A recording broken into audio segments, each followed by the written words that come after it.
ഒടുവിൽ സാബു മുതലാളി നമ്മുടെ മണിയാശാൻ പറഞ്ഞതുപോലെ പിറപ്പ് പണി കാട്ടി.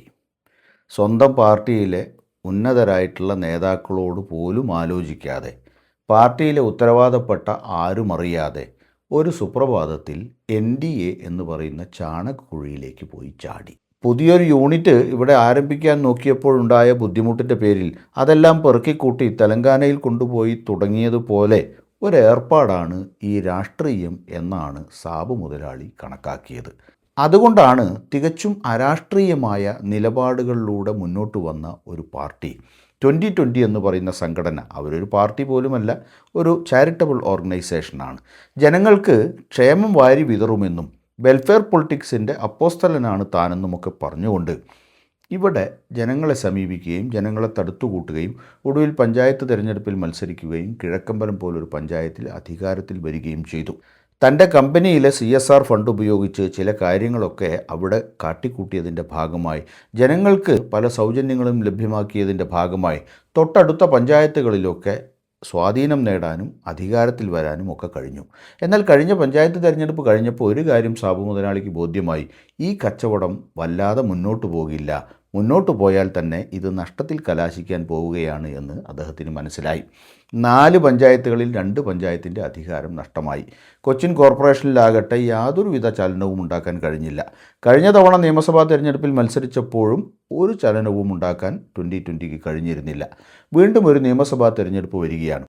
അപ്പോൾ ഏതെങ്കിലും തരത്തിൽ രാഷ്ട്രീയമായ പ്രസക്തി നിലനിർത്താൻ കഴിയുമോ എന്ന അന്വേഷണത്തിൻ്റെ ഭാഗമായിട്ട് കൂടിയാവണം NDAയോടൊപ്പമുള്ള ചങ്ങാത്തം സാബു മുതലാളി ആരംഭിച്ചത്. എന്നാൽ ഇത് മാത്രമല്ല, ദോഷൈകതൃക്കുകൾ മറ്റു ചില കാരണങ്ങൾ കൂടി പറയുന്നുണ്ട് കേട്ടോ. സാബു മുതലാളിക്കെല്ലാം കച്ചവടമാണ്. ആ കച്ചവടത്തിൽ ലാഭമുണ്ടാവുക, അതിനുവേണ്ട പശ്ചാത്തലമുണ്ടാക്കുക എന്നതിലപ്പുറം രാഷ്ട്രീയമൊന്നും അദ്ദേഹം വലിയ കാര്യമായി എടുത്തിട്ടില്ല എന്ന് പറയുന്നവരുണ്ട്. അദ്ദേഹത്തിന് കച്ചവടമാണ് പ്രധാനം.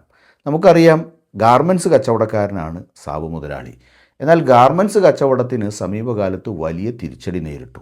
നമ്മുടെ ട്രംപണ്ണൻ, അമേരിക്കൻ പ്രസിഡന്റ്, ഇന്ത്യയിൽ നിന്ന് വരുന്ന ഉൽപ്പന്നങ്ങൾക്ക് 50% തീരുവ ചുമത്തിയതോടുകൂടി അമേരിക്കയിലേക്ക് ഏറ്റവും കൂടുതൽ ഇന്ത്യയിൽ നിന്ന് കയറ്റുമതി ചെയ്യുന്ന ഉൽപ്പന്നം ഗാർമെൻറ്റ്സാണ്. ഏറ്റവും വലിയ തിരിച്ചടി നേരിട്ടതും ഗാർമെൻറ്റ് വ്യവസായത്തിനാണ്. നമ്മുടെ തൊട്ടടുത്ത സംസ്ഥാനമായ തിരുപ്പൂരിൽ വലിയ മാർക്കറ്റായിരുന്നു. ആ തിരുപ്പൂരിലെ കമ്പനികൾ ഏതാണ്ട് അടച്ചുപൂട്ടലിൻ്റെ വക്കിലാണ്. പലതും ലേ ഓഫിലാണ്, പലതും പ്രൊഡക്ഷൻ കട്ട് ചെയ്തിരിക്കുന്നു. അങ്ങ് ലുധിയാനയിലെയും പട്ടിയാലയിലെയും ഒക്കെ ഈ ഗാർമെൻറ്റ്സ് ഉൽപ്പാദന യൂണിറ്റുകളൊക്കെ പലതും അടച്ചുപൂട്ടിയിരിക്കുന്നു. ഇന്ത്യയിലെ ഗാർമെൻറ്റ്സ് വ്യവസായം വലിയ പ്രതിസന്ധി നേരിട്ടുകൊണ്ടിരിക്കുകയാണ്.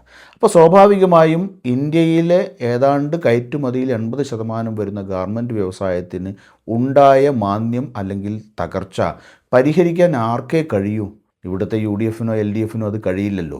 അത് പരിഹരിക്കാൻ കേന്ദ്രം ഭരിക്കുന്ന നരേന്ദ്രമോദിക്ക് കഴിയും എന്ന പ്രതീക്ഷയിലാണ് സാബു മുതലാളി അപ്പുറം ചാടിയിട്ടുള്ളത് എന്നാണ് അവർ പറയുന്നത്.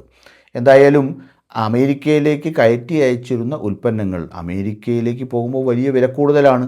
പുതിയ കോമ്പറ്റീറ്റേഴ്സ് എന്നുള്ള നിലയിൽ വിയറ്റ്നാമും ബംഗ്ലാദേശും ഇപ്പോൾ ചൈനയുമൊക്കെ ഈ മേഖലയിലേക്ക് കടന്നു കയറി വരികയും ഇന്ത്യൻ ഉൽപ്പന്നങ്ങൾക്ക് വലിയ വിലയായതുകൊണ്ട് തന്നെ നമുക്ക് വലിയ തോതിൽ അതിൻ്റെ ബുദ്ധിമുട്ട് അനുഭവിക്കുകയും ചെയ്തു.